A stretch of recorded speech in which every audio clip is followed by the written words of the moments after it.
புரட்சியாளர் அம்பேத்கரை அவமதித்து பேசிய ஒன்றிய அமைச்சர் அமித்ஷாவை கண்டித்து ஆர்ப்பாட்டம். பதவி விலகு பதவி விலகு பதவி விலகு பதவி விலகு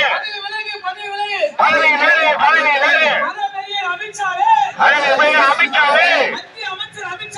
மத்திய அமைச்சர் அமித்ஷாவே பதவி விலகு பதவி விலகு பதவி விலகு பதவி விலகு பதவியிலிருந்து நீக்கு நீக்கு பதவியை விட்டு நீக்கு நீக்கு பதவியிலிருந்து நீக்கு நீக்கு பதவியிலிருந்து நீக்கு நீக்கு பிரதமர் மோடியே பிரதமர் மோடியே மதவெறியர் அமித்ஷாவை அமித்ஷாவை பதவியிலிருந்து நீக்கு நீக்கு பதவியிலிருந்து நீக்கு நீக்கு பதவியிலிருந்து நீக்கு நீக்கு பதவியிலிருந்து நீக்கு நீக்கு